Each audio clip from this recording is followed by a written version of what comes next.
Allah bersumpah di sini demi matahari dan demi cahaya di waktu duha. Artinya para jemaah sekalian, Allah bersumpah atas kehendaknya apa yang Allah ciptakan. Oleh karena makhluk, kalau kita manusia tidak boleh bersumpah dengan makhluk lagi. Misalnya demi Ka'bah, demi Rasulullah, tidak boleh. Karena itu makhluk. Harus bersumpah dengan wallahi, demi Allah, atau billahi, tallahi, yang artinya demi Allah. Tidak boleh bersumpah dengan makhluk yang manapun. Sampai Rasul SAW dijadikan sumpah tidak boleh. Itu jatuhnya dalam syirik. Artinya apa? Menjadikan tandingan selain Allah Ta'ala. Adapun Allah Rabbul Alamin, Dia adalah segala pencipta segala sesuatu. Dia boleh bersumpah dengan apa yang Ia kehendaki. Karena dalam ayat Al-Quran banyak sumpah Allah Ta'ala dengan berbagai macam makhluknya yang Allah sebutkan. Tentu yang dijadikan sumpah adalah sesuatu ayat tanda-tanda kebesaran Allah Ta'ala. Wasyamsi wa duhaha, demi matahari dan cahaya di waktu duha. Waktu duha, para jamaah sekalian, seperti kita ketahui, itu adalah waktu yang setelah terbitnya matahari, sunrise, sampai 15 menit kemudian, yang disunnahkan surat Isyraq atau dalam fikih penjelasan yang lain awal duha, waktu salat duha. Karena apa? Ada beberapa yang perlu kita pahami dalam kitab fikih, yaitu waktu-waktu yang terlarang untuk kita melakukan salat. Ya, sebelum kita menjelaskan ayat berikutnya. Misalnya dalam berbagai fikih, di antaranya dalam matan Al-Ghaithut Takrib, matan Abu Syuja, dikatakan bahwasanya fil awqatil lati tukrahu fi shalah, ada waktu-waktu yang dilarang di dalamnya untuk melakukan salat. Wa khamsatu awqat la tusalli fiha illa salatan laha sababun. Ada 5 waktu yang terlarang atau diharamkan seseorang melakukan salat kecuali ada sebab. Zawatul asbab, ada sebab dikecualikan. Waktu mana yang dilarang? Di antaranya nomor 1, ba'da sholati subhi hatta tatlu asy-syams, yaitu setelah salat subuh sampai terbitnya matahari, sampai isyraq, memancarkan sinar matahari. Jadi matahari terbit atau dalam digital itu tulu, maka ditunggu sampai 15 menit sampai mataharinya memancar cahayanya, baru itu boleh dilakukan salat. Adapun ketika terbitnya pas, tidak boleh, itu terlarang, waktu-waktu yang dilarang dalam salat. Yang kedua, wa inda tulu'iha hatta tatakammala wa tarfi'u qadra rumhin, yaitu ketika terbit dia tidak boleh sampai sempurnanya atau tingginya seperti satu ujung tombak. Satu tombak berdiri, dia tersinari, ada bayangannya, baru itu boleh dilakukan. Karenanya ukurannya adalah setelah sunrise, terbit matahari, tunggu 15 menit, baru itu ada salat duha atau salat isyraq. Yang ketiga yang dilarang untuk melakukan salat adalah wa idza stawat hatta tazula, yaitu ketika matahari tepat di atas kepala kita. Sampai hatta tazula, sampai dia tergelincir. Oleh karena tergelincirnya itu adalah azan zuhur. Jadi kalau matahari bayangannya tepat dengan badan kita atau benda atau kendaraan, di jalan dilihat bayangan itu pas dengan kendaraannya, itu dilarang untuk melakukan salat. Karena apa? Tepat di atas kepala kita. Hatta tazula, sampai tergelincir, baru itu waktu zuhur. Nah, di waktu tepat sampai tergelincir itu haram melakukan salat. Berikutnya, yang keempat, wa ba'da salatil asri hatta taghruba syams, yaitu setelah salat asar sampai tenggelamnya matahari. Karenanya kalau kita sudah salat asar, dia tidak boleh melakukan salat sunnah sampai tenggelamnya matahari.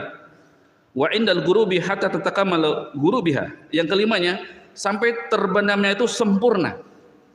Itulah waktu-waktu yang dilarang untuk melakukan salat. Hadis yang menyebutkan tentang bahwasanya yang dibawakan oleh An-Nawas bin Sam'an radhiyallahu anin Nabi SAW, bahwasanya Nabi bersabda, albir husnul khuluq, perbuatan baik itu husnul khuluq.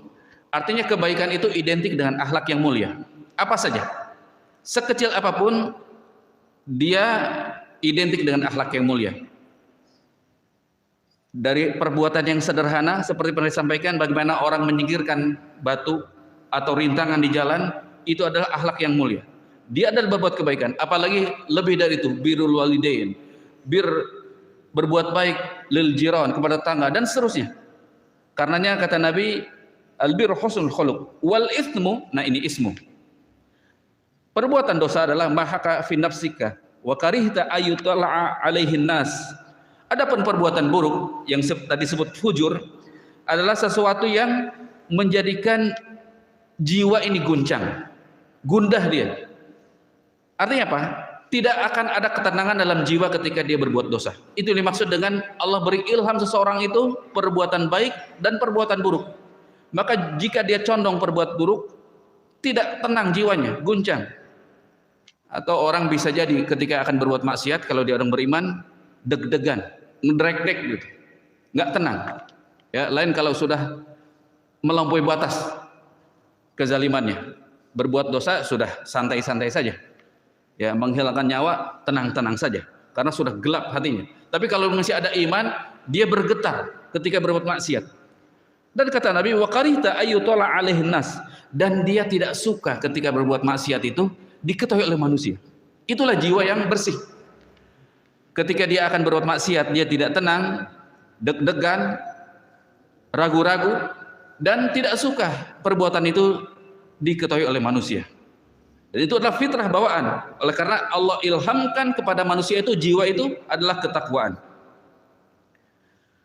Ketika dia diberi ilham ketakwaan, maka Allah Ta'ala menjelaskan dalam ayat berikutnya, qad aflaha man zakkaha.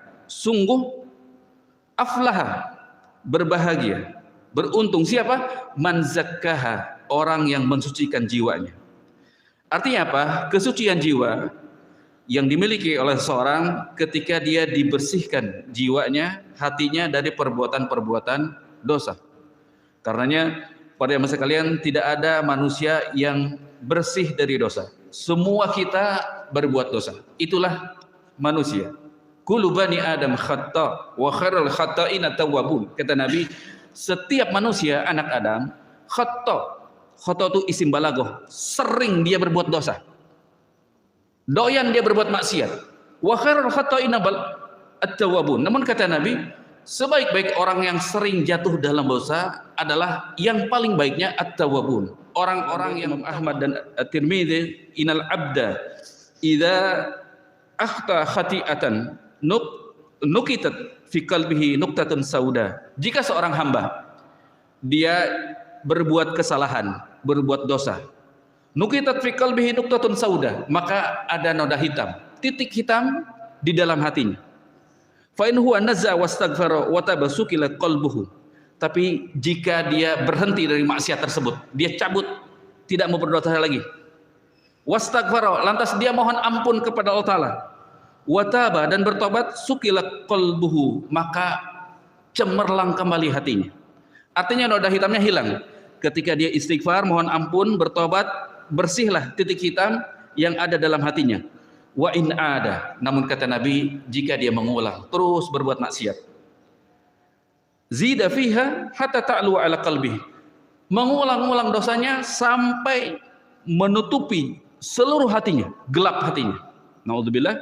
Wa huwa ron alladzi dzakara Allah Ta'ala. Itulah yang dimaksud ron, yaitu hatinya berkarat, hatinya hitam. Yang Allah sebutkan dalam Al-Quran surat Al-Mutaffifin ayat 14, kalla bal rona ala qulubihim ma kanu yaksibun. Tidak sekali-kali mereka itu berbuat dosa, melainkan apa yang telah mereka lakukan dari perbuatan dosanya menjadikan hatinya ron, hitam kelam, berkarat hatinya. Dikarenakan apa? Dosa yang berulang-ulang dan tidak bertobat, istighfar, mohon ampun kepada Allah Ta'ala.